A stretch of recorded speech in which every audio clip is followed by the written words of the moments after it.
everyone. Everyone? But I'm part of everyone, Abby. Mama, that's my new clothes. And so? Didn't you buy it with my son's money? If you think your mother-in-law's visit was stressful, wait till you hear what happened to David and Miriam. Imagine this. Your wife just gave birth, you're finally settling into family life, and your mother comes for a short 2-month visit to help. But 2 months turn into 2 years, and somehow you can't even ask her to leave because she claims she might die of heartbreak. Welcome to the story of The Endless Visitor, a true test of love, patience, and how far a marriage can stretch before one person loses their mind. By the time you finish hearing this story, you'll either call your mother-in-law to thank her for being kind, or you'll double lock your guest room door before inviting anyone again. Now, let's begin. When Miriam gave birth to her first child, a baby girl named Daniela, her joy overflowed like a river. She and her husband David lived in a modest but beautiful 2-bedroom apartment in Lagos. Everything was perfect. Baby clothes folded neatly, a tiny crib beside the bed, and a new rhythm of love filling the air. But when Miriam's mother fell ill and couldn't travel for the traditional postnatal visit, David suggested that his own mother, Mama Ruth, should come from Benin City to help for 2 months. Miriam agreed. After all, it was family, and 2 months didn't sound like much. Mama Ruth arrived one Saturday morning with 2 big bags, a small cooler of dried fish, and a heart full of confidence. She was strong, outspoken, and proud of the fact that she had raised David all by herself after losing her husband early. At first, things went smoothly. She prayed loudly every morning, helped Miriam bathe the baby, cooked large pots of soup, and told endless stories about David's childhood. How he once hid a rat under his teacher's table for revenge. Miriam laughed politely at each story. But the peace didn't last long. By the 3rd week, Mama Ruth began to take over. She didn't just help, she commanded. She decided what Miriam would eat, when the baby should sleep, and even what clothes were appropriate for a breastfeeding mother. One evening, Miriam tried to cradle her baby, but Mama Ruth snatched the child gently and said, "No, let me hold her. You young girls don't know how to support the neck properly." From that moment, Miriam realized she was no longer the mother in her own house. David, caught between his wife and his mother, tried to stay calm, but Mama Ruth knew how to use guilt like a weapon. Each time he tried to correct her, she would sigh and say, "So, this is how you repay the woman who raised you with her tears? Don't worry, my spirit will see." That one line was enough to silence any argument. Soon, Mama Ruth's helpfulness disappeared completely.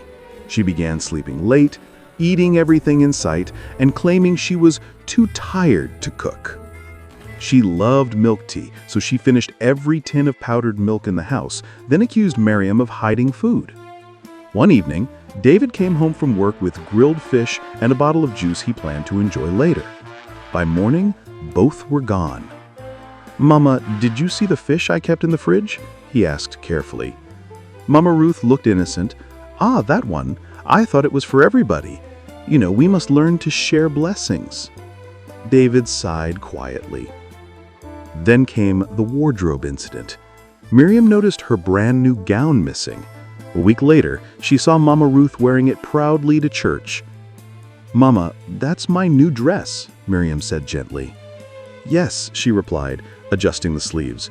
"It was too tight for you. I'm helping you make use of it before it spoils." Miriam couldn't believe her ears. As the 2 months drew near, Miriam started counting days like a prisoner waiting for freedom. But just when the final week came, Mama Ruth called for a family meeting. That Sunday evening, she sat in the living room, cleared her throat, and said with deep seriousness, "My children, I have made a decision. I cannot return to Benin now. The baby is too small. Lagos is dangerous. I will stay for a while, maybe 1 year or until the child starts school." Miriam froze. David blinked twice. "Mama, you said 2 months. "Yes," she nodded, "but God has spoken otherwise." That night, Miriam didn't sleep. Over the next weeks, their peaceful home turned into a silent storm. Miriam tried to remain polite, but Mama Ruth commented on everything: how she walked, how she talked, even how she prayed. "If I were you," Mama Ruth said one morning, "I would not argue with my husband. A man's respect is his peace." David stayed quiet, hiding in his phone whenever both women were in the same room. Then came the breaking point. One afternoon, Miriam printed a fake notice titled, "Lagos State Health Department Regulation. Elderly visitors must return to their permanent homes after 8 weeks of postnatal care." She placed it neatly on the wall beside the dining table.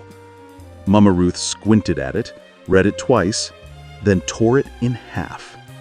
"Tell Lagos State that Ruth Amarui does not obey fake rules." That was the day Miriam almost cried in public. Weeks passed. Months crawled. The tension thickened. The baby was growing, but peace was shrinking. Then, just when hope seemed lost, Miriam's own mother, Mama Grace, called. She had recovered from her illness and wanted to visit her daughter and grandchild. Miriam smiled for the first time in weeks. 2 days later, Mama Grace arrived in Lagos. From the moment she stepped into the house, the atmosphere changed. She was gentle, yet her presence carried quiet authority. "Mama Ruth, thank you so much for taking care of my daughter and grandchild." "Yes, we thank God. I have been holding everything together here." At first, the two mothers were cordial, but on the second day, friction began. They disagreed on everything: how the baby should be bathed, what oil should be used for cooking, what songs should be sung during nap time. By the third day, the kitchen became a war zone. Mama Ruth wanted to fry plantain first. Mama Grace said vegetables came before anything else. The argument echoed through the flat. David and Miriam tiptoed around them, pretending to look for things that didn't exist just to escape the noise. But the real showdown came on the fourth morning. Mama Grace, calm but firm, called a meeting. "Mama Ruth, you have done well, but it is time to go back home. You have stayed too long. My daughter needs to handle her home herself." Mama Ruth laughed softly. "Go where? My things are here. I'm not leaving." Mama Grace didn't raise her voice. She simply said, "If you don't leave tomorrow, I will call my brothers to come and escort you myself." The silence that followed was like thunder before rain. For the first time, Mama Ruth had no comeback. She stared at Mama Grace, saw the firmness in her eyes, and knew this was not a woman to challenge. That evening, she quietly began to pack. By dawn, her taxi was waiting outside. She left without a word, only turning once to wave at the baby before the car drove off. And just like that, peace returned. The house felt lighter. Laughter returned. David and Miriam could finally sit together again without tension filling the air. 1 month later, the phone rang. It was Mama Ruth. "My children," she said warmly, "I want to come and see my granddaughter again." David smiled. "Of course, Mama, you're always welcome, but this time just for 2 days, not 2 weeks, not 2 months. There was a brief pause. Then she chuckled softly. 2 days will be fine. When she arrived that weekend, she came with one small handbag, stayed exactly 48 hours, and left peacefully.